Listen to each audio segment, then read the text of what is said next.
Kelompok Houthi Yaman pada Selasa kemarin mengklaim telah berulang kali melancarkan serangan terhadap sejumlah target di Israel.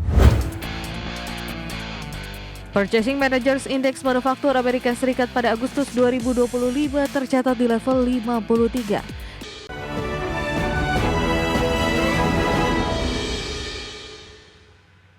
Kita ke informasi mancanegara pemirsa, kelompok Houthi mengklaim telah berhasil menyerang sejumlah target, termasuk markas militer di Israel. Ya, serangan tersebut menjadi balasan atas serangan Israel yang menewaskan Perdana Menteri Houthi pada pekan lalu. Kelompok Houthi Yaman pada Selasa kemarin mengklaim telah berulang kali melancarkan serangan terhadap sejumlah target di Israel, termasuk markas besar Staf Umum Militer Israel di Tel Aviv, Bandar Udara Internasional Ben Gurion, dan sebuah kapal di Laut Merah.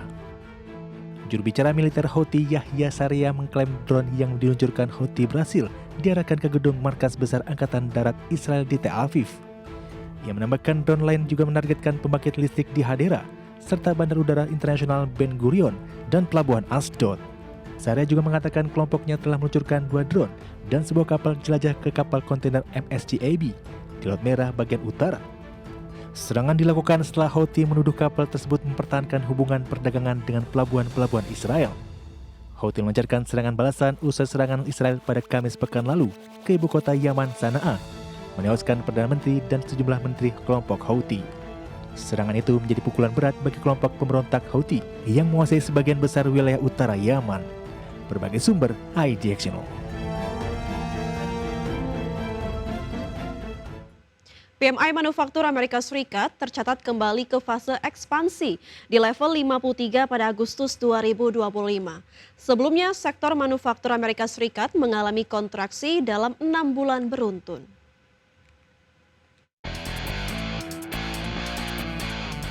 Purchasing Managers Index Manufaktur Amerika Serikat pada Agustus 2025 tercatat di level 53. Dengan demikian, PMI Manufaktur Amerika Serikat kembali ke fase ekspansi setelah mengalami kontraksi selama 6 bulan beruntun. Kontraksi terjadi terutama akibat kebijakan tarif masuk Presiden Donald Trump, di mana angka indeks di bawah 50 menandakan kontraksi pada sektor manufaktur yang menyumbang 10,2% terhadap perekonomian Amerika Serikat. Hasil survei ISM juga menunjukkan keluhan dari sejumlah pelaku industri manufaktur yang menyatakan tarif impor Presiden Donald Trump telah menjadikan aktivitas produksi di Amerika Serikat semakin tertekan. Ketidakpastian bisnis semakin bertambah setelah pengadilan banding Amerika Serikat pada pekan lalu menyatakan sebagian besar tarif Trump sebagai kebijakan ilegal. 7 industri termasuk tekstil, logam dasar, dan manufaktur lainnya mencatat pertumbuhan pada Agustus lalu. Namun 10 sektor industri lain mengalami kontraksi seperti kertas, mesin, peralatan listrik, komponen, hingga produk komputer dan elektronik. Berbagai sumber IDX Channel.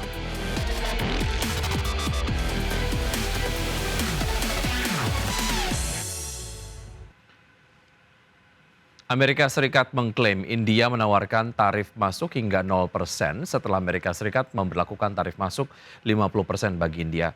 Kebijakan tarif masuk Amerika Serikat itu telah berdampak pada lebih dari setengah komoditas ekspor India ke Amerika Serikat. Presiden Amerika Serikat Donald Trump mengklaim India menawarkan untuk memangkas tarif masuk menjadi 0%. Trump menyebut kebijakan tarif masuk 0% tersebut akan diberlakukan setelah Amerika Serikat mengenakan bea masuk 50% terhadap India sebagai sanksi atas pembelian minyak mentah dari Rusia. Namun demikian, Trump dalam media sosialnya menyebut keputusan India memberlakukan tarif masuk 0% bagi produk Amerika Serikat itu semestinya dilakukan beberapa tahun yang lalu. Trump juga belum mengatakan apakah Amerika Serikat akan membuka kembali pintu perundingan dengan India. Adapun kebijakan tarif masuk Amerika Serikat yang mengenakan tarif hingga 50% terhadap barang asal India telah berpengaruh terhadap lebih dari separuh komoditas asal India ke Amerika Serikat, di mana Amerika Serikat merupakan pasar ekspor terbesar bagi India. India termasuk negara pertama yang membuka perundingan dagang dengan pemerintahan Trump. Namun tarif tinggi serta kebijakan proteksionis di sektor seperti pertanian dan susu kerap membuat frustasi negosiator Amerika Serikat. Berbagai sumber IDX Channel.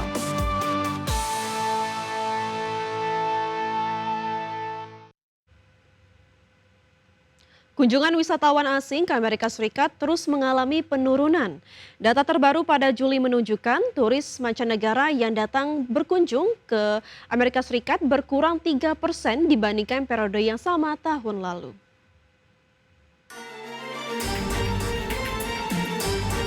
Kunjungan wisatawan asing ke Amerika Serikat terus mengalami penurunan 3% per Juli 2025. Penurunan ini memperpanjang tren negatif yang hampir terjadi setiap bulan sejak Presiden Donald Trump menjabat untuk periode keduanya pada Januari lalu. Sejumlah kebijakan tarif, pengetatan imigrasi hingga retorika politik disebut menjadi alasan turis enggan berkunjung ke negeri Paman Sam. Beberapa wisatawan bahkan terang-terangan menyebut faktor rasa takut dan khawatir sebagai penyebabnya.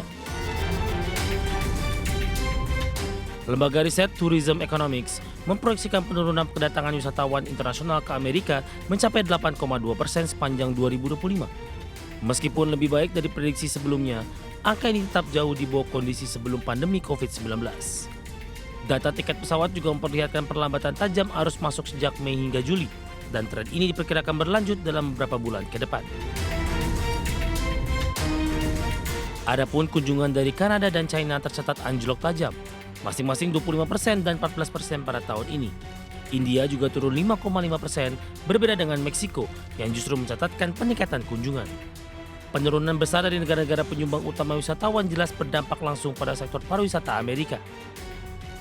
Sementara itu, mulai 1 Oktober 2025, pemerintah Amerika juga akan mengenakan biaya tambahan visa Integrity Fee sebesar $250 Amerika bagi warga negara di luar program bebas visa.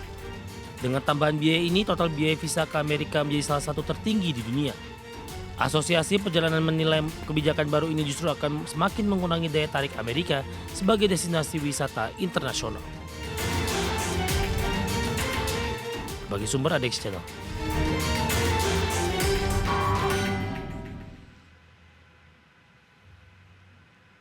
Ya, pemirsa, Presiden China Xi Jinping telah bersepakat dengan sejumlah negara mitra untuk membentuk sebuah bank pembangunan baru dalam kerangka Shanghai Cooperation Organization atau SCO.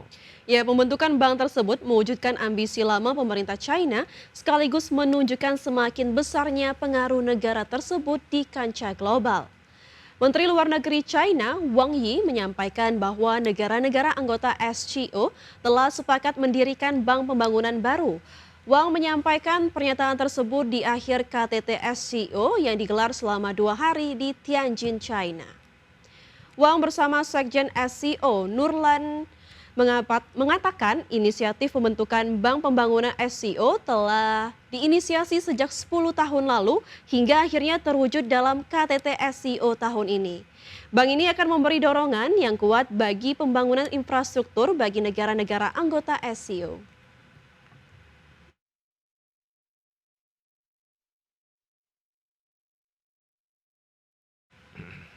Ya pemirsa, Google berhasil menghindari tuntutan penjualan Chrome. Ya, informasinya akan kami hadirkan usai jeda berikut, tetap bersama kami.